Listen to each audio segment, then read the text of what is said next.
Welcome to this edition of Diligence Inside America's Boardrooms. I'm TK Kerstetter, and I'll be your host for today's show. Today, we're going to be talking about what boards should know about the Universal Proxy Ballot. And joining me is Doug Schnell, who's a partner with Wilson Sonsini, Goodrich, and Rosati. Welcome, Doug. Thanks, TK. Good to see you. So, Doug, there's been what I call sort of a dull buzz in the corporations and in the investment community about the universal ballot since the SEC put out its recommendations, asking for recommendations out of the comment period. So I think the best thing that maybe a good way for us to start is, can you take a second to bring everyone up to speed on the universal ballot, how it changes the game in contested proxy contests, and compares to what our previous options were? Yeah, happy to. And I guess I would say from the beginning, I agree there has been a bit of a dull buzz over it. And I would say that's probably not a bad thing, right? Because it's not necessarily changing the game in a fundamental way. The process will still work similar to how it's worked in the past. But let me take you through the universal proxy. What it really is just the concept that shareholders voting by proxy, most people can't end up attending an annual meeting and voting by ballot, so they vote by proxy. The idea is that proxy should look like a ballot in a political campaign, and everybody who's nominated for director, whether they're nominated by the company or by a shareholder, should appear on that one proxy so that I, as a shareholder, or you as a shareholder, can mix and match and say, oh, I like these two and this one, or these three and that one, something like that, right? Which is not really possible right now under the current proxy system, right? Where I think everybody knows in a proxy contest, right, you have the dueling proxy cards, right? The company has its card with all of its nominees. The activist has its card with its nominees. I, as a shareholder, can't cross names out or write names in or anything like that. So I have to vote on one card or the other.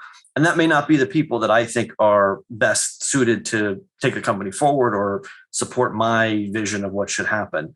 So I could show up at the meeting and vote by ballot, but that's inconvenient and tough to do. So Universal Proxy really says, hey, in a proxy contest, we should send out proxy ballots, proxy cards that have everybody's name on it, and shareholders can pick and choose who they want. Now, this is a little different than proxy access, which many companies have. It's a part of the bylaws. The universal ballot is a true proxy contest, right? Each side is going to mail out a proxy statement and solicit from shareholders. Proxy access is the idea that if long-term shareholders, 3% holders for 3 years, can submit names to the company, and those names appear on the company's proxy card, but there isn't a counter solicitation by the activist. Here, this is a traditional proxy contest, right? If you think of engine number one versus Exxon from a few years ago, where we got battling back and forth with proxy materials and stuff, it would just mean that in that contest, all of the nominees would appear on the company's proxy card, and all of the nominees would appear on the dissident's proxy card, and everybody could mix and match that way. TK, as you said, it's effective for annual meetings beginning after August 31, so meetings beginning on September 1st. And, again, I don't know that it's a fundamental sea change so much as a way to have a little bit more shareholder democracy, in the sense of everybody can pick and choose the nominees that they want for that particular contest. And Doug, there still are rules that people have to meet to use the universal ballot. You just can't sort of call up and add names to the ballot and stuff. So it's still anybody that is going to contest, still has to meet those rules, correct? That's absolutely right. And I think the most fundamental rule is the dissident or the shareholder nominating candidates have to solicit at least 2/3 of the company's shareholders, right? So it's not the case that I can own one share and I can nominate myself and do nothing, and the name is on the ballot, and maybe I can pick up some votes that way. I've got to, if I'm going to nominate and run a contest, I have to actually put some heft behind it. And if I don't solicit from 2/3, then my nominees aren't valid and I can't go forward with the contest. So in that way, it's an improvement from the current system, right? Which has no minimum solicitation requirement for activists or dissidents right now. Here it moves up to 2/3, right? That makes it more expensive. That means maybe some of the people who wouldn't have otherwise been inclined to spend the money will have to spend the money. So maybe it'll be a more robust contest, or they won't pursue a contest because it'll be expensive for them. So from your perspective, what do you see as the pros and the cons of the implementation of a universal ballot?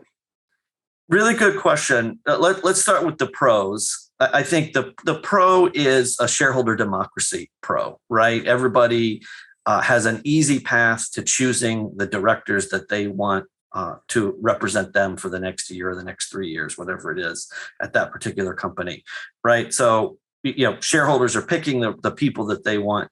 It avoids also some of the gamesmanship that you see the proxy advisory firms doing. I think we've all seen situations where they say, well, withhold votes on the company's card, except for this person, or, vote on the activist card, but withhold for 2 or 3 nominees, right? We don't have to worry about that. We don't have to worry about colored cards anymore, and later data proxy cards. So that's still applicable, but the magic of that is in the current system won't be there anymore. It's just getting proxies in with the bubbles filled in for the people that you want.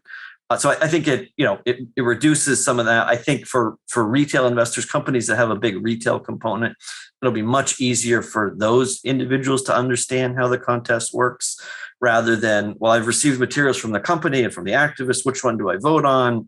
Do I need to return everything or nothing? That can cause a lot of friction in the system. If you think of like a Procter & Gamble from a few years ago, which has a huge retail component, right? That was a complexity in their contest. So I think shareholder democracy, simplicity, easy to understand, I think are probably the big pros.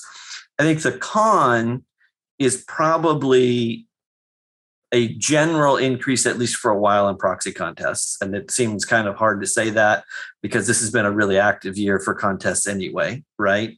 So, anybody who thinks about more contests is a little bit concerning. I think the other is, I think we'll likely see some more single issue campaigns. And what I mean by that is somebody who is a fairly large shareholder who nominates sort of on maybe 1 or 2 people, maybe only one, on a kind of single issue platform, right? Whether it's Carl Icahn and pig gestation at Kroger and McDonald's, or it's similar to engine number 1 on sort of an ESG framework at the company. I think because it's going to be a little bit easier to pick nominees, right? In the McDonald's situation is a great one. You didn't have to vote on Carl's card anymore. You can vote on the company's card for the nominees you want. That we might see an increase in that. So that, and that I think would be unfortunate for companies, right? Proxy contests are costly, they're distracting, they take a lot of time, management can be focused on other things. So that's probably the big con I see, is that we might see a rise in single issue. Now, there's maybe not as much focus on single issue, because if you're thinking about running a campaign, you think, well, look, I gotta get the BlackRocks and Vanguards and State Streets of the world to support me. So I have to have more than just pig health or ESG or something like that. Yeah. My biggest worry is that a company could lose its chair of the audit committee, the chair of the comp committee, all in one fell swoop. And, we spend a lot of time on this show about committee chair succession and all the work that committees do and how important committee chairs are.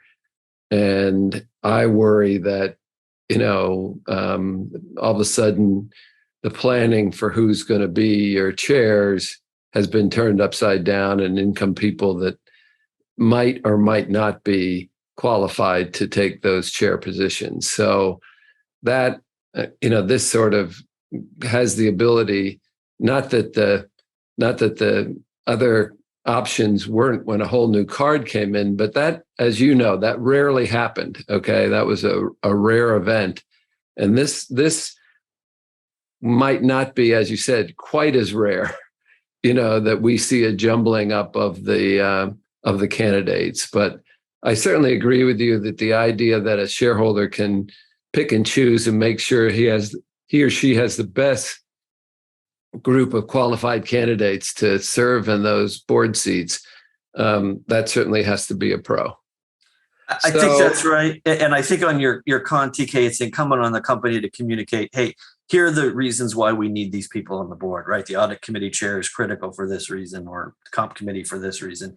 And then, that's also a kind of a longer term thought of what's the succession plan we have here? Do we have a backup to the audit committee chair if we needed one, something like that? So there's a couple things to think about more. Yeah. So we have about 2 minutes left, Doug. So what should boards be doing knowing the universal ballot goes into effect in September? Yeah, let me give two thoughts. One is more mechanical, right? Make sure your advance notice bylaws are up to date, state of the art. Make sure the legal team's taking a look at those sort of every year and working through any changes. That's kind of the householding or good housekeeping, if you will. On a more fundamental level, right, it's sort of the same things that companies need to be doing right now. Know your shareholders, understand why they vote, meet with them frequently. Don't show up and meet with them just once a year and ask for their support, right? Have a robust shareholder engagement program where you're out meeting with them, communicating your strategy, making sure they understand what you're doing, listening to their concerns, taking the concerns back to the boardroom, spending some time in the boardroom thinking about it, deciding what you want to do. It's a lot of the same stuff that companies are doing right now. To be prepared for activism, to be prepared for a proxy contest. All those rules still apply, still good things to keep doing. Yeah, great advice. And it's just going to be fascinating to see how the landscape does change when September hits and this tool is available to activists, because we both know some activists that are pretty happy about this. That's true. Universal ballot coming in. So it'll be interesting to watch. So Doug, I wanted to thank you for taking the time. This has been a good sort of update for our viewers on what to expect. So I appreciate your time. Thank you, TK. And that will conclude this edition of Diligence Inside America's Boardrooms. We hope you enjoyed the show. We'll be back again next week when we take another look at a critical topic that'll help you be a better board member or committee member. So we'll see you then.